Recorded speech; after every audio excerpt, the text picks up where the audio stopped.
السلام عليكم جماعة. بونجور.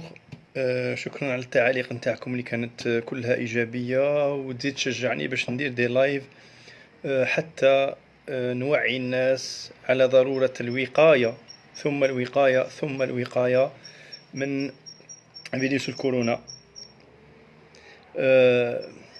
شيء واحد حبيت نقوله قبل ما ندخل في صميم الموضوع، هو أن زيادة إلى عدد الحالات المسجلة في الجزائر، عندنا حاجة شابة نبغوها احنا الجزائريين، هو المعلومات الخاطئة.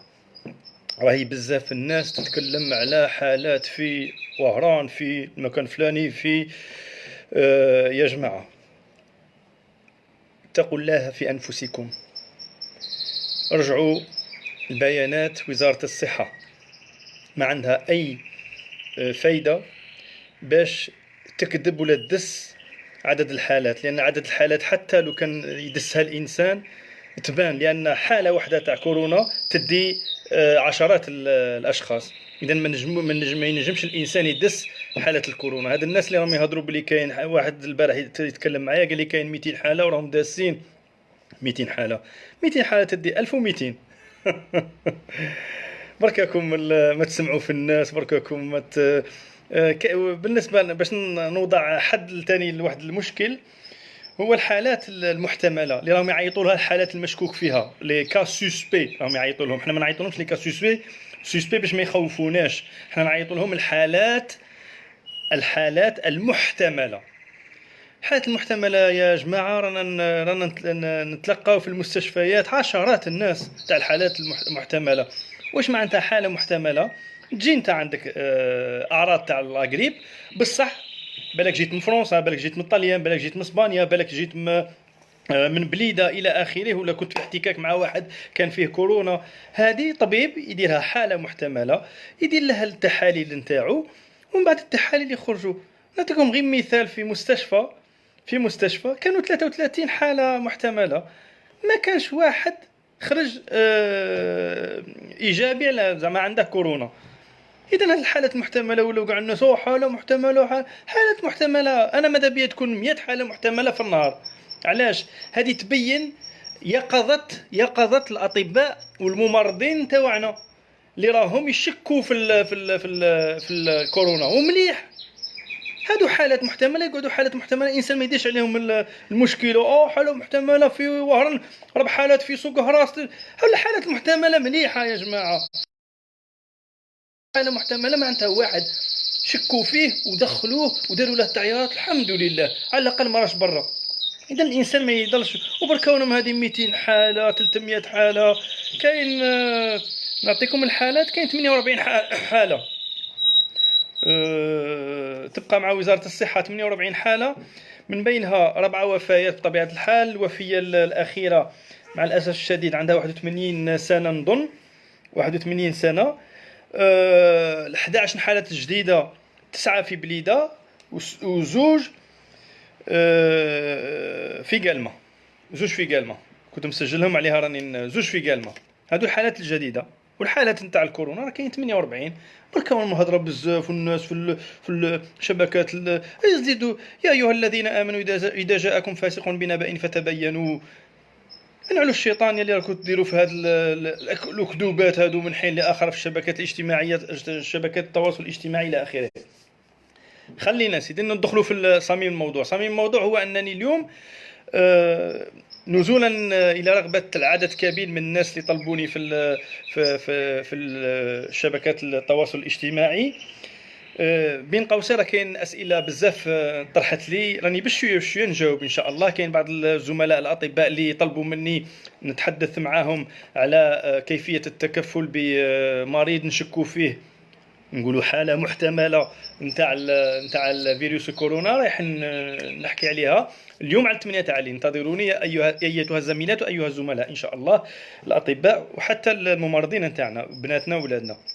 اذا كاين بعض الاسئله نجاوب عليها من حين لاخر. اليوم دروك وحدين طلبوا مني، قال لك الفيديو اللي درته حول قدوم الناس من الخارج، درتها باللغه العربيه، عدد كبير تاع المغتربين قال لك ماذا به بالفرنسيه لان فهموا شويه العربيه فيهم وبعض المفردات ما فهموهاش، اذا رايح خصيصا لهم ماذا بينا تبارطاجوه للجاليه الجزائريه بالمهجر باش يفهموا كيفيه الوقايه من فيروس الكورونا باش ما راهم في bon je vais parler en français.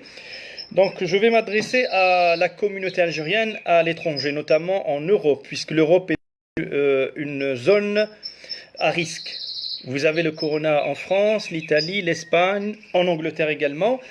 Donc moi en arabe j'ai essayé de conseiller nos concitoyens de ne pas se déplacer en Algérie.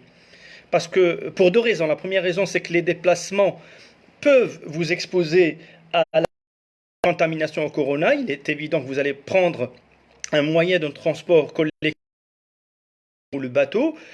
Malgré toutes les dispositions prises par les compagnies aériennes, il pourrait y avoir possibilité d'infection, donc possibilité de contamination. Donc essayez de ne pas vous déplacer pour votre bien, pour votre santé. Et de deux, la deuxième raison, c'est que vous êtes en Europe. L'Europe qui est devenue un pays à risque, mais généralement ce sont les gens nos frères et sœurs de France qui viennent en Algérie. Donc essayez s'il vous plaît de rester chez vous, parce que vous êtes, je dirais, dans de très bonnes conditions. Au cas où vous serez atteint du virus corona, on ne l'espère pas, Inch'Allah, mais vous serez pris en charge par les hôpitaux français. Vous avez la carte vitale, c'est sûr, donc vous êtes assuré, vous allez être pris en charge par les hôpitaux français. Il y a de belles infirmières ici et là-bas. Donc restez en France, s'il vous plaît. C'est pour votre bien que je vous le dis. Sinon, si vous êtes obligé de vous déplacer en Algérie, pour une raison ou une autre, vous êtes obligé de le faire. Ben, je vais vous dire qu'est-ce que vous devez faire, qu'est-ce que vous devez prendre comme précaution pour venir en Algérie. Marhaba bikoum, ala kulli hal. Donc, à l'aéroport de provenance, c'est-à-dire là où vous décollez, où votre avion décolle, et dans la salle d'embarquement, dès que l'embarquement est annoncé par la compagnie aérienne, vous mettez un masque tout simplement. Un masque, je parle de ce masque, je sais qu'il n'est presque pas disponible chez vous, mais essayez de vous débrouiller des masques, parce que vous allez utiliser un masque de cette manière, vous allez le mettre de cette manière. Donc le masque, vous le mettez de cette manière, très bien.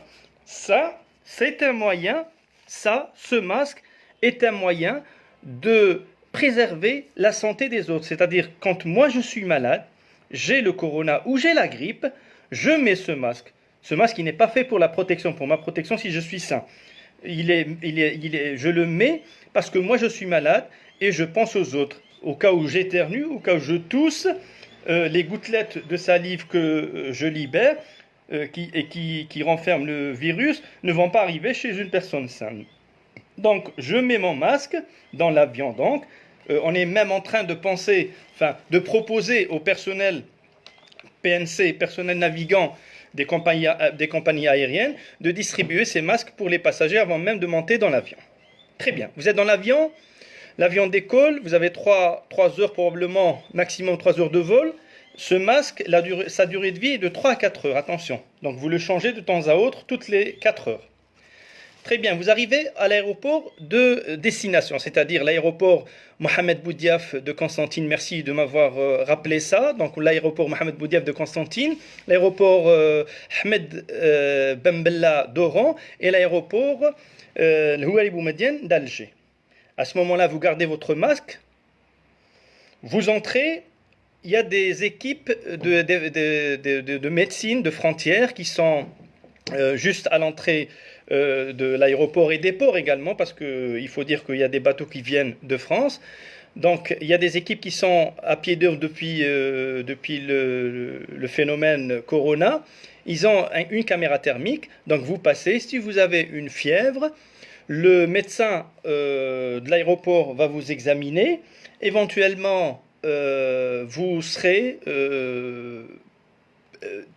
il va prendre toutes les dispositions nécessaires par rapport au corona. À ce moment-là, il y aura des analyses à faire. Vous serez pris en charge convenablement en quarantaine pendant 15 jours, 14 jours, 14 à 15 jours, 14 jours. Et donc, c'est les dispositions des services de santé. Si vous n'avez pas de fièvre, si vous n'avez pas de température, donc la température corporelle est normale, à ce moment-là, vous passez facilement les procédures de la PAF, de la police de l'air et des frontières et des douanes. Vous arrivez à l'aérogare, je vous conseille de ne pas serrer la main aux parents qui viennent vous accueillir, de ne pas les embrasser, de rester cloîtré chez vous, c'est-à-dire, quand je dis, on appelle ça l'auto-isolation, c'est-à-dire vous vous isolez vous-même dans un appartement. S'il y a un appartement, éventuellement, vous vivrez pendant 14 jours seul, de préférence. S'il y a des parents à vous dans cet appartement, eh ben, essayez de prendre vos dispositions. Vous gardez toujours le masque que vous changez toutes les 4 heures. Essayez de ne pas vous approcher beaucoup des membres de votre famille. Vous gardez une distance sécuritaire de 3 mètres. Sinon, essayez également de ne pas toucher les meubles de l'appartement là où vous êtes, également les loquets des portes. Essayez de minimiser tout ce qui est touché par vos mains, parce que vous risquez de tousser plutôt, ou d'éternuer, et c'est des virus qui sont portés par vos mains. S'il vous plaît, également utilisez une serviette à vous, une cuillère à vous, une assiette à vous, une fourchette à vous, un couteau à vous, etc. Utilisez tout ce qui est personnel à vous. Sinon, même des ustensiles jetables, on est d'accord.